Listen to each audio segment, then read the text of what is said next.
But you gotta keep your head up, oh, and you can let your head down, hey. You gotta keep your head up, oh, and you can let your head down, hey. I know it's hard, no it's hard to remember sometimes, but you gotta keep your head up, oh, and you can let your head down, hey, and keep your head up.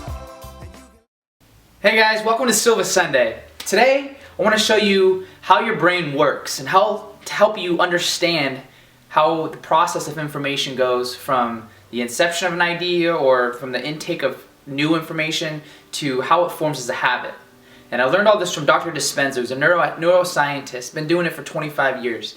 And he really gets in depth about the three biggest parts of the brain. Okay, we're going to go over those today. Usually this is like a 2-day seminar, but I'm going to try and squeeze that down into about 3 to 5 minutes, okay? So here we go. First, we got the neocortex. This is the thinking part of our brain, the conscious part, the part that we're aware of.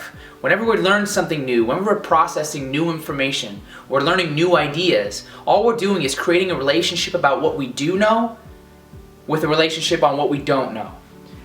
A connection between neurons. So let's say we have neuron 1 and neuron 2. Neuron 1 is something that we don't know yet, is almost number 2, and as soon as we connect those, as soon as we create a relationship or a bond, we create an experience, a thought.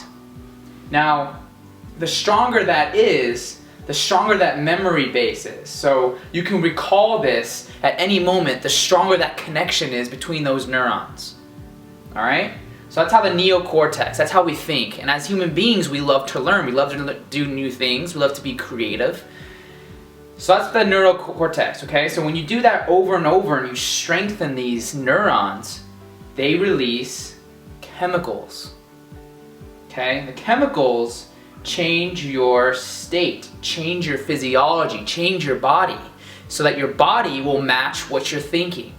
This is the limbic part, the chemical part, the chemical brain. Okay, so the neocortex is our thoughts, the limbic system is our feelings, it controls our bodies. Our bodies feel, our minds think. And when those connect and equal each other, you get a being. Now either that could be well-being or depressed being or unhappy being or whatever it is, because your body tends to match what you think. It tends to match the connection between your neurons. So let's take an experience, for example. Let's take a job interview. Okay, so the job interview. Let's say you go into it, you're really excited, the other person sitting across from you senses that, you end up getting the job at the end. You get really happy, all kinds of endorphins are released, all kinds of chemicals that are going to reiterate this state of you feeling confident. All that is a pattern, if you will, of neurons that are aligned in a certain sequence that yield a chemical that gives you that emotion. And that emotion changes your body, it changes how you feel. And you feel confident. And when you feel confident, you are confident. Because that feeling reiterates that thought or causes those neurons to go in that order again. So literally, you can change your state like that. You can go from depressed to happy in a matter of seconds just by shifting your focus and making your brain release those chemicals that will cause you to feel what you want to feel. And when you do this over and over, then you go into the cerebellum. Now that part of the brain is all habitual. Because as your body, you want to conserve as much energy as possible. And when you do things over and over, when you think a certain way over and over, and you act a certain way over and over, it becomes habit.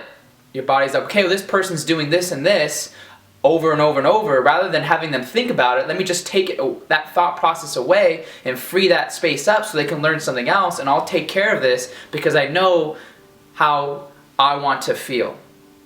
So let's say you think of a depressed state all the time. Nothing works out for me, I can't find a good relationship, blah blah blah. You focus on all these limiting negative beliefs. You're strengthening that.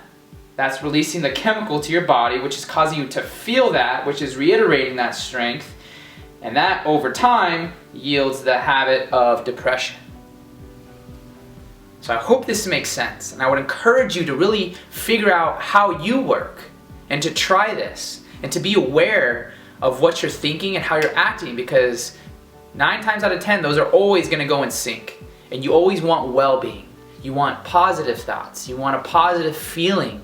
And so now that you know how you can create that, try it.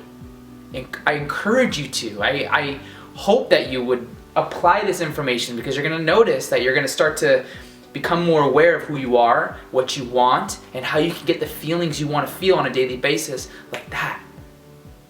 Thank you for tuning in this week. Have a great day.